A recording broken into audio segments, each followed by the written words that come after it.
वैसे तो वृश्चिक राशि वाले बहुत क्यूट होते हैं, लेकिन गलतियां करने पे आते हैं तब तो क्यूट नहीं होते बिल्कुल। तो आप लोग भी कुछ गलतियां तो करते ही हैं रिलेशनशिप में, और हो सकता है कि आज का वीडियो देख के आप थोड़े ऑफेंड भी हो जाएं, बट होना तो नहीं चाहिए। I am here to help you. तो चलिए आज मैं आपको बताती हूँ एक नहीं दो चीजें जहां पर आप गलतियां कर देते हैं। So let's get started. नमस्ते, भाग्यश्री होलिस्टिक एस्ट्रोलॉजी में आप लोगों का एक बार फिर से स्वागत है। यहाँ पर हम बात करते हैं पॉजिटिव, इंस्पायरिंग और होलिस्टिक एस्ट्रोलॉजी की, यानी कि एक ऐसा ज्योतिष जो कि आपके पॉजिटिव पॉइंट्स को मैक्सिमाइज कर सकता है और आपके नेगेटिव पॉइंट्स को मिनिमाइज करने में आप लोगों की मदद भी कर सकता है। अब स्कॉर्पियो की 2 गलतियों के बारे में बात कर लेते हैं। बाकी सारी राशियों की तो एक एक थी, लेकिन आपकी 2 गलतियां हैं, क्योंकि you can be 2 different people at times.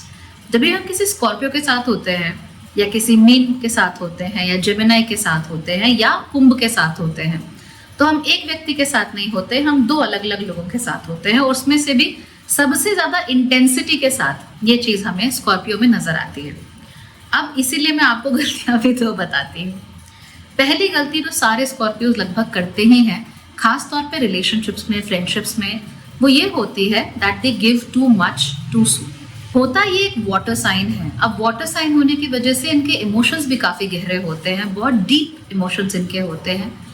जैसे इनके लाइफ में कोई व्यक्ति आता है, चाहे वो उसको नॉर्मली पसंद ही क्यों ना करते हो, the way they approach that person is with a lot of intensity. यानी कि अगर स्कॉर्पियो राशि वाले को कोई लड़की या कोई लड़का पसंद भी आ जाए, तो बात करने का जो तरीका होता है उसमें एकदम से उनके चेहरे में, उनके हाव भाव में उनके प्रति जो आसक्ति है वो नजर आ जाती है, और आप बहुत जल्दी एक्ट ऑफ सर्विस करने लगते हो सामने वाले व्यक्ति के लिए। तो यूजुअली क्या होता है कि आप दूसरों के सामने कुछ करते नहीं हो, आप अपने आप को वही जो हम टिपिकली कहते हैं ना, सीक्रेटिव, हिडन, रिजर्व, ये सब करके रखते हो। The moment you fall in love, the moment you start liking somebody, वहां पे आप ना अपने आप को एकदम से ही बिल्कुल बिछा देते हो, दंडवत हो जाते हो और बहुत जल्दी होते हो। Don't even come telling me कि मैंने बहुत टाइम लगाया, आप बहुत जल्दी होते हो। आपका चेहरा बता देता है that you like that person, और आप इस व्यक्ति के लिए अक्सर बहुत ज़्यादा कंसेशंस करने लगते हो, बहुत ज़्यादा लाइफ में इसके लिए जगह बनाने लगते हो, उसके लिए बहुत सारी चीज़ें करने लगते हो सकता है कि हर किसी के साथ में पेंसिल ना शेयर की हो, लेकिन वो लड़की जो आपको पसंद है, अगर वो गलती से पेंसिल लाना भूल गई और उसने रोना शुरू कर दिया, आपने क्लास की उस तरफ से सुना और आप अपना पूरा पेंसिल का डब्बा उसको दे आए कि जा तो उसको इस्तेमाल कर ले, you don't even need to return it. तो this is not generosity, this is your आसक्ति टुवर्ड्स दैट पर्सन, और वो आपको ही नहीं, सामने वाले को ही नहीं, बल्कि पूरी क्लास को महसूस होती है कि हाँ भाई कुछ तो अलग है, कुछ तो यूनिक है यहाँ पे। And that intensity is so visible in your eyes ना, कि आप बाकी कुछ भी छुपा लो, अपने माइक्रो एक्सप्रेशंस भी छुपा लो, लेकिन आंखों में वो जो इंटेंसिटी के साथ आप किसी को देखते हो वो साफ साफ नजर आने लगता है, और उससे बहुत कुछ पता भी चल जाता है सामने वाले के बारे में। So this is a very important thing that you need to note, है ना। अब जब आप किसी से प्रेम करने लगते हो या किसी के साथ दोस्ती जमा लेते हो, तो आप बहुत जल्दी उसके सामने खुल जाते हो, बहुत जल्दी उसके सामने अपने पूरे इमोशंस का बहुत इंटेंस प्रदर्शन करने लगते हो, almost like a meeting dance. अब ये जो इंटेंस इमोशन होता है ना, बहुत सारे लोगों में क्षमता ही नहीं होती इसको हैंडल करने की, वो उसको मैनेज ही नहीं कर सकते जी। अब क्योंकि मैनेज नहीं कर पाते हैं, इसीलिए अक्सर रिलेशनशिप की शुरुआत में ही वो आपसे थोड़ा सा घबरा जाते हैं। इनफैक्ट बहुत सारे स्कॉर्पियोज की लव स्टोरी स्टार्ट ही इसलिए नहीं होती बिकॉज जैसे ही इन्हें कोई पसंद आता है, वैसे ही इनके इमोशंस बहुत खुल के दिखने लगते हैं उनके सामने, और फिर वो व्यक्ति डर जाता है, घबरा जाता है कि भाई ऐसा कैसे। आप जब किसी से प्रेम करते हो तो आप ये चाहते हो कि भाई उसके सामने आप you can be very open, जो इमोशंस आप किसी और को नहीं दिखाते आप उनको दिखाने के सोचते हो, आप उनके सामने रोने से नहीं घबराते, आप उनके सामने बहुत जोर जोर से हंसने से नहीं घबराते। यू फील लाइक या they should see your emotions, उनको दिखना चाहिए, बाकी दुनिया के लिए नहीं है ये। तो that is where they get scared, क्योंकि जब वो आपको देखते हैं ना पहली बारी, they imagine somebody mysterious and brooding like Batman, but then you turn out to be Flash and they are like oh okay, I wasn't expecting that. तो ये जो है, इससे बहुत सारे लोग अक्सर घबरा जाते हैं, और ऐसा नहीं कि कम उम्र में ही ये सब होता है, बड़ी उम्र के स्कॉर्पियोज में भी ये होता है। तो अगर आपकी उम्र 40 भी है, 50 भी है, the moment you truly start liking somebody, आप एग्जैक्टली ऐसे ही बिहेव करना शुरू कर दोगे, है ना। उसकी वजह से लोग डर के भाग जाते हैं, या फिर अगर रिलेशनशिप में आ भी गए तो उनके लिए वो जो शुरुआती टर्बुलेंट फेज होता है ना, आपके इमोशंस को सारा कुछ देखना, that whoever you are emotionally, वो बहुत सारे लोगों को अंदर से कुछ घबराहट सी हो जाती है उनको कि कैसे मैनेज करें, and then they believe, and ये बहुत सारे स्कॉर्पियोज को सुनने को मिलता है that you are too much, you think too much, you feel too much, you are too much. ये टू मच वाली बात है, फिर ये स्कॉर्पियोज को बहुत चुभ जाती है, और जब चुभती है तो उन्हें लगने लगता है कि मैंने अपने रिलेशनशिप में बहुत बड़ी गलती कर दी, मैंने गलत इंसान चुन लिया, या फिर मुझे किसी के आगे अपने इमोशंस प्रदर्शित करने ही नहीं चाहिए। और यही होती है आप लोगों की दूसरी गलती। दूसरी गलती है आप लोगों की कि आप हर चीज़ को बिल्कुल एक्सट्रीम पे ले जाते हो। अगर आपको प्यार करना है, इफ़ यू लाइक समबडी, आप उसके सामने बिल्कुल पूरी तिजोरी खोल के रख दोगे। फिर जैसे ही आपको रियलाइज होता है कि oh my god, I am not being accepted, मुझे पूरी तरीके से एक्सेप्टेंस नहीं मिल रहा है या मुझे पूरी तरीके से प्यार नहीं मिल रहा है, immediately you withdraw, immediately everything is withdrawn, सब चीज़ें छीन ली जाती हैं उनसे। और जब सब चीज़ें छीन ली जाती हैं तो आपको लगता है कि भाई मुझे ऐसा करना ही नहीं चाहिए था, ये होना ही नहीं चाहिए था, this is so wrong, this should not have happened. तो आप एकदम से इस एक्सट्रीम से उठ के उस एक्सट्रीम पे चले जाते हैं, और जो आपके जीवन में व्यक्ति होता है उसको फिर समझ नहीं आता कि आप हो क्या। कई बार वो ये सोचने लगते हैं कि तेरी वफाएं, तेरे नाजो करम सब झूठ थे, तो तुमने मुझे जो भी प्यार व्यार दिखाना था ना शुरू में, वो प्यार नहीं था, you were trying to love bomb me, है ना, लव बॉम्बिंग हो रही थी, तुम मुझे अपने जाल में फंसाना चाहते थे या फंसाना चाहती थी, एंड द मोमेंट मैंने तुमको कुछ ऐसा कह दिया तुमको पसंद नहीं है, अब तुम मुझे तंग कर रही हो, परेशान कर रही हो, अब तुम मुझे अपना असली रूप दिखा रहे हो, असली रंग दिखा रहे हो। स्कॉर्पियोज को ये सब बहुत सुनने को मिलता है।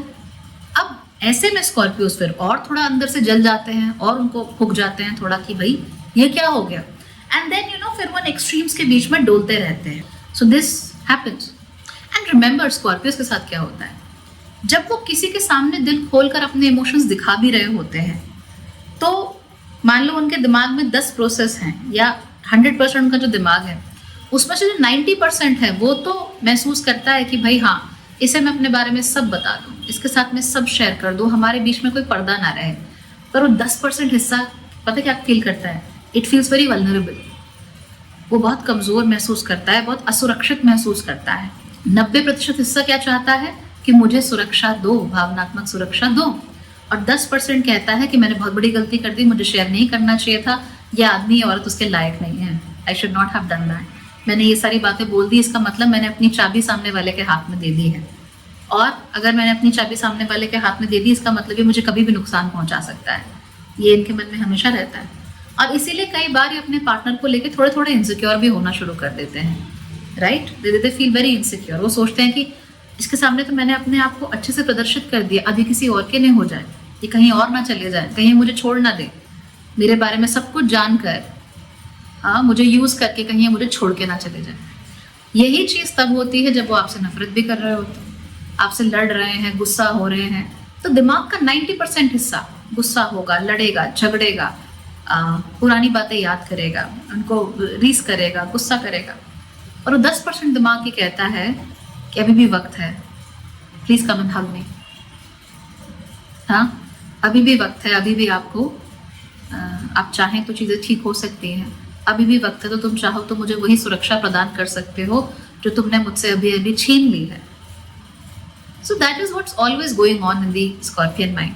अब देखिए इसमें आपकी गलती नहीं है, this is just who you are as a person, ये आपका नेचर है। अभी जो नेचर होता है इसकी वजह से ज़्यादातर लोग जो हैं उनको आपके साथ डील करना नहीं आता, और इसीलिए अक्सर स्कॉर्पियोज जो हैं काफ़ी बदनाम भी हो जाते हैं। फिर वही बात होती है ना, you're too much, you're too much, you're too much। ये टू मच करते करते बहुत सारे लोग नहीं झेल पाते, और आजकल की जो दुनिया है उसमें तो ये एक्स्ट्रा ही हो गया है।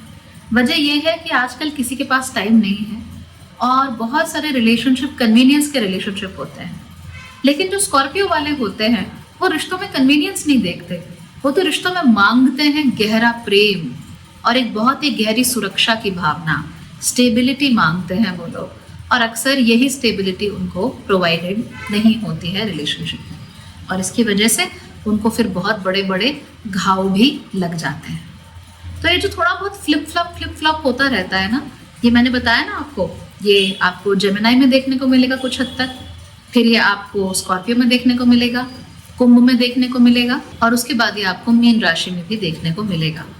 लेकिन इनके साथ जो इंटेंसिटी है वो बहुत ज़्यादा है। ये पूर्ण रूप से सरेंडर भी करना चाहते हैं, लेकिन आपके ऊपर पावर भी चाहते हैं। ये पावर भी चाहते हैं पूर्ण रूप से, लेकिन सरेंडर भी करना चाहते हैं। So it becomes a vicious cycle for them. और इसीलिए स्कॉर्पियो राशि का सबसे बड़ा दुश्मन अगर कोई है तो वो है उनके अपने इमोशंस। ओके, तो अब आपको ऐसे में क्या करना चाहिए? देखिए, बहुत सिंपल है। लोगों को परखिए पहले और वल्नरेबल होइए बाद में। हर किसी को थोड़ा सा समय देना सीखिए। इमीडिएटली किसी चीज़ में कूद मत पड़िए। अगर आपको कोई पसंद आता है, कोई व्यक्ति पसंद आता है, कोई काम पसंद आता है, कुछ भी पसंद आता है, don't jump into it immediately. Give yourself a little time. अपने आप को थोड़ा सा वक्त दो, सामने वाले को जानो और समझो, और हो सके तो इमोशनल नज़र से उसे मत देखो। वजह ये है कि जब आप किसी को पसंद करोगे तो इमोशनल नज़र से देखोगे तो वो कुछ खराब भी कर रहा होगा तो आपको अच्छा ही लगेगा, वो कुछ नहीं भी होगा तो भी आपको तीनों दराओं का राजा वही लगेगा। लेकिन जब आप नफरत करने लगोगे तो वो कुछ अच्छा भी करेगा तो भी आपको खराब ही लगेगा। तीनों लोगों में सबसे निकृष्ट प्राणी वही लगेगा। इसीलिए you have to start to learn to be a bit more objective.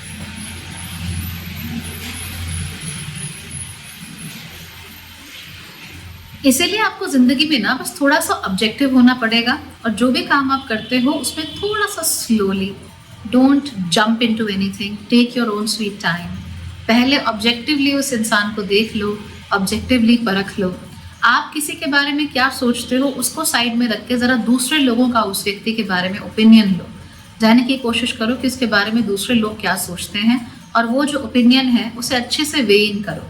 And याद रखिए, ऐसा कोई व्यक्ति नहीं है जिसके बारे में सब अच्छा ही अच्छा बोले या सब खराब ही खराब बोले। बुरे से बुरे आदमी के बारे में भी अच्छा बोलने वाले होते हैं, और अच्छे से अच्छे इंसान के बारे में भी बुरा बोलने वाले होते हैं। आपको परेशान नहीं होना है और दुनिया को ब्लैक एंड वाइट नहीं समझना है। You have to see the world in grey and you have to find your shade of grey, and make sure कि वो जितना हो सके वैचारिक रूप से मजबूत डिसीजन हो, इमोशनली अपने आप मजबूत हो जाए। ठीक है? All right then, take care, bye bye.